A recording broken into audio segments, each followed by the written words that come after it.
joining me, the backstage of the prestigious, lovely Albert Hall. Many artists. It is lovely, isn't it? The tour and everything been going for you? It's been really good. I mean, it's been, I think, the most technically challenging and kind of musically and vocally challenging set I've ever given myself to do. Well, I've noticed that you've stripped things right back, and all the focus seems to be a lot more on. It's like the ability that you playing guitar. There's a lot of focus on that. Yeah, I think there was a lot of stuff I'd been doing for a long time that basically no one knew I was doing. So I'd always been doing stuff with my feet. I'd always been kind of making a lot of noise, but people didn't really know how. And a lot of people, in fact, in a lot of interviews, a lot of people have been like, so obviously like looping's a big part of the thing. I was like, no, it's really not. Yeah. And I did it a bit when with the band, but that was kind of filling out bits of the band because we were only a three-piece, so there was kind of a lot to get out. Solo-wise, I did it on maybe like 2 songs over the course of about 2.5 hour sets. Yeah. So, yeah, it really isn't something I do. I've always been kind of multitasking a little bit, but I figured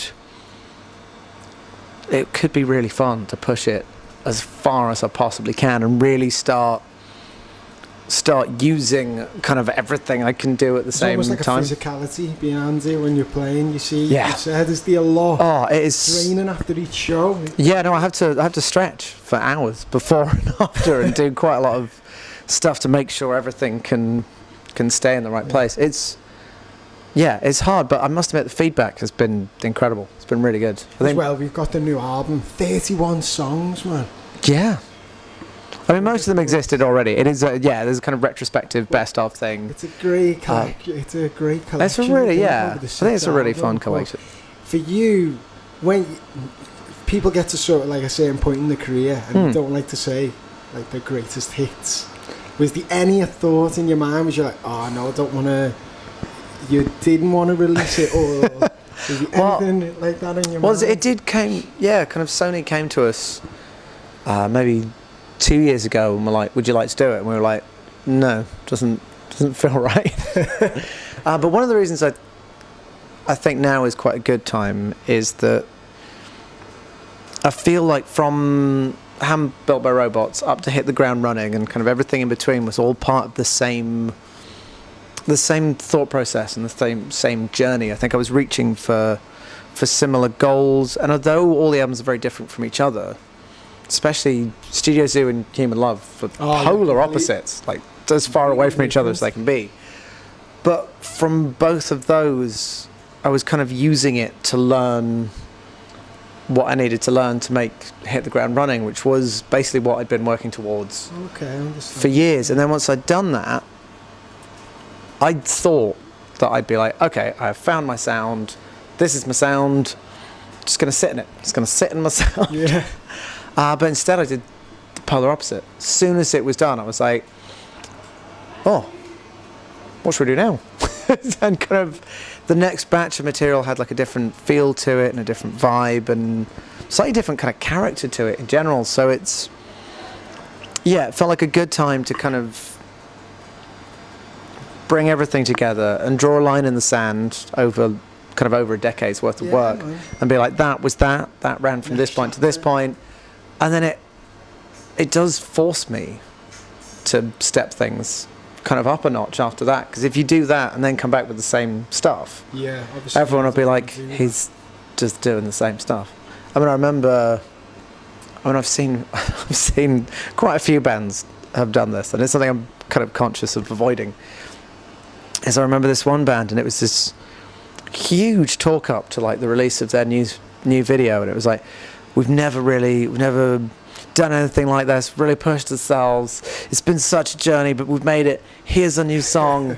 And it literally sounded identical to the last thing they did. Yeah. Like it was the same tempo, the same key.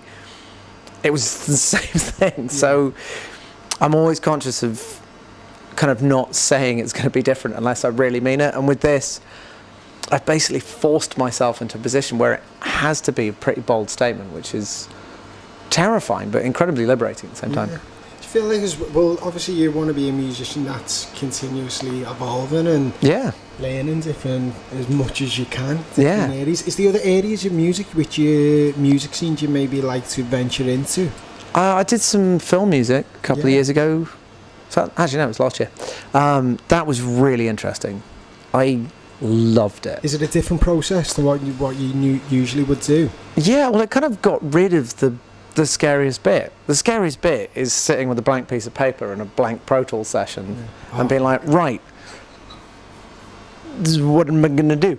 And that's the kind of scariest bit. And if instead of that, you've got A, some footage, and B, a really detailed brief saying that at 3 minutes 30 it needs a big crescendo, and at this point it needs to break down to just vocal and then come back again, and it's got to feel, and you've got reference tracks. I mean, I'm trying to think the weirdest blueprints almost laid. Yeah, it's kind of like this is the kind of thing we want, and this is the track that's in the film at the moment that we want you to replace. And like, okay, so that's a huge bit of what is normally my job has already been done.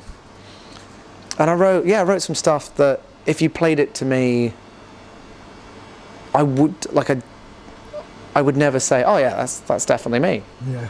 Because it just doesn't sound the same. And it's obviously doing any kind of musical project where you don't have to be the artist that you've been being. Because obviously that does come with certain parameters. And there's, like, if I suddenly start like fully screaming, I think people would be like, who's this again? So there is like a thing that I do that I obviously want to kind of protect and look after, but also keep evolving. But with the film stuff, that didn't come into it. I mean, I created kind of different vocal characters. So there was one that was literally is kind of a mixture of kind of Nick Cave and Elvis and the guy from Interpol, and just made this weird like low voice rock guy that was really fun. I also nabbed David Bowie's vibrato for one bit, which I could never do in my own style because he'd be like, why are you doing an impression of David Bowie? But in that context it worked perfectly. It kind of I think it made it work a bit better. Into something maybe that must be somewhere in your subconscious already, but as soon as you're given the opportunity, it's like, oh yeah, I'll go for it straight away. And even kind of musically, it was miles away from what I do. But I mean, it's one of the reasons I like writing for other people as well. Is because I actually dug through like all the files of like writing sessions that I'd done, and there's stuff that I was like, just musical styles that I literally like I don't think I know anything about. But then I've made this thing which is actually quite authentically something else, and you're like, wow, didn't know I knew how to do that. Yeah, man. So there's so much fun to be had, and I've got a studio in my house so I can experiment. I mean, as soon as I'm off these tours, I'm just in the studio for a while. For you, is that what it's like? As soon as the tour finishes, do you go back into the studio to experiment? It's a really good time, because after seeing what people react to then go back to the kind of the construction phase is always it's always a really good little period. Because you get a lot of people when they finish touring or doing any big show, they always seem to, they can go two ways, either into the studio or somewhere to just chill out, and maybe, but that might be your little space to do. I must say, you're most comfortable in the studio. I get a lot done at really odd times, and I think it is part of how I relax is going into the studio and kind of messing around. But I mean, the times I write the most are probably just after tours. I think there's always loads of like fragments of ideas that have come out of the tours themselves. And then, I mean, sound check for me. I've actually booked into rehearsal rooms and just written new material at gig level. So just worked stupidly loud. Oh my, sorry, which is really interesting because it takes some of the guesswork out of it. Because if you're sitting on the sofa and there's kind of a movie on the telly and you're kind of just noodling around, that's one thing. But when you're plugged in and it feels like a gig, I think you're right in a very different way. Wow, man, that's so insightful. Never thought of it like that before. Man, as well, when I just have to say to you, do you ever reflect back over like the past decades, like Handbuilt by Robots, Double Platinum, number one? Do you ever? I mean, I try not to, really. I try and just keep moving forwards. I mean, obviously this has kind of forced me to do that, because I had to go, we did like a track by track, and I mean, there were some. You must think, man. I mean, there were tracks that I just couldn't think of anything to say because it's like, I genuinely don't remember writing this or recording this anymore. Like, it's just gone, which is terrifying. But I mean, it's obviously bound to happen at some point. No, but obviously things move so fast as well. And I think about when the bands were really coming out, it was like Paolo and Nutini. It was like the real James Morrison. Yeah, there was this little wave of kind of UK soul-y stuff, which, to be honest, I wasn't that involved in because I've actually got soulier as I've got older. Yeah. But I wasn't really. I mean, I don't really feel like I've ever been part of any.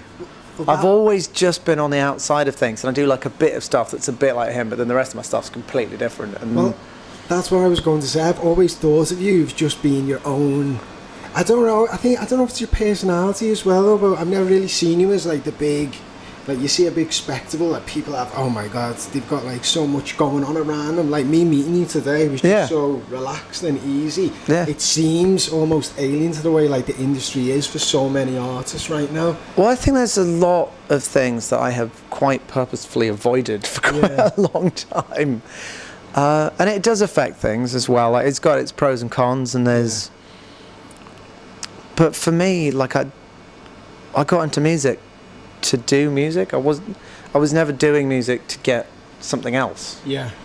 So the fact that I now, well, like my kind of definition of making it in the music industry is kind of comes down to one very simple question. It's like, do I have to have another job? And if I don't, then I'm totally fine. Like, if I can make a living out of doing music, then I am perfectly happy, and I'm not. Like, obviously, I want to strive for bigger things, and I want to keep growing, and I want to keep pushing myself, like, artistically, and I do a lot of stuff myself now. So as a producer, I felt like the covers was a huge kind of step. Oh man, Bohemian Rhapsody. I just think the production on all of them was actually it landed in a really good space because it was. Did it give you any headaches? Yeah, they were genuine huge challenges. There were ones that I was like, I have no idea how this should sound. So there was like lots of Pure Imagination. For me, I think is one of the best records from a construction kind of musical layering point of view I've ever made. I think it sounds exactly how I hoped it would, which doesn't happen every time. I mean, you kind of get closer and closer, and you make kind of compromises. Usually there's a lot of surprises as well. There's stuff that you're like, I had no idea it was going to end up there. So something like You Spin Me Right Round, I had no idea where that was going. And then suddenly we had like all kinds of things. We've got like a Roland TB3 doing like a sequence, and huge like 80s rock guitar sounds and all kinds of really weird things. I think there's a bit of stylophone on there, and I put my vocal through a guitar harmony pedal and was just changing gear with it.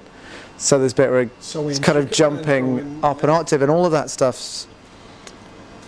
Yeah, I mean, I learned so much putting it together. So much that I'm definitely going to use on the next record came out of the production for the covers, which is quite interesting. Brilliant. Man, also, I've just wanted to... Was you someone who was you self-taught growing up, or was you very into like instruments, or was you someone who was taught? Or well, I went to music college, so I felt my way around for a few years and kind of started getting into things, getting into playing. Then the reason I started playing bass was because my friends started a band, and it was like, so I had like 3 best friends, and it was like a drummer and 2 guitarists. Yeah. So it was like, we're forming a band. If you want friends, you should probably learn the bass. I was like, oh, okay, all right then. And then got bass, and then I moved over to guitar a bit later, and then I started writing. And I think I'd always messed around with instruments, but I was never like, it didn't really click until I was about 14 is when I was actually like, I think this is what I do. And then I went to music college 16 to 18 and was taught by, in fact, the guitar tutors that were there when I was there, just unfathomably good. Looking back at it, I was so lucky with who was there when I was there, because it was just amazing people from loads of different fields as well. So we had like Pete Coward and Andy Jones from like Super Crazy Jazzland. Had Guthrie Govan, who can do anything he wants because he's a total genius, freakish genius. Some really good kind of proper rock guys. You had it all on the table. Just and really Eric Roach was head of guitar, who's a huge influence on my playing. And yeah, so many. Yeah, it was just really lucky to be there at that time because it was ridiculous. You know, if you could just sum up, like, right after this tour's finished and you want to progress and take the next step, how would you sum up the journey over like the last 10, 12 years? What have been highs and what have been lows for you? I mean, it's been like incredibly constant. Yeah. I don't think I've stopped for more than, I mean, like maybe a week, like maximum. In that sense, I don't know if I am or if I have to be. Yeah.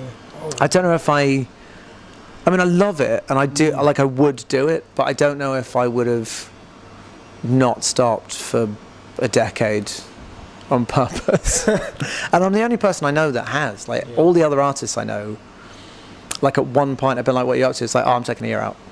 I'm out for a bit. Yeah. I'm done. And I've just never done that. I've just kept going. Oh, man. So constant is kind of, but that's a high and a low in itself because it's been amazing and there's been loads of like, it creates so many opportunities. But I mean, I've definitely like made myself ill by just working myself until I've dropped, which isn't advisable. I mean, it's not a good thing. Oh man. I hope everything's well now. Yeah, no, good. No, good. And I'll just say one last thing. I just spoke to your fans outside. They were the loveliest, by the way. Oh my god, I was lost and they pointed me in the right direction. Oh no, they're a really nice bunch. And it was a woman in 2017. She got proposed to at one of your shows. Oh, I think I know who that is. The loveliest woman. Oh my god, she just had so many really nice things to say about you. And as well, speaking to you today, man, just 100%. Well, thank you very much indeed. Appreciate your time. Cool, pleasure, man. Look forward to the show tonight. Take care, dude. See you in a little bit.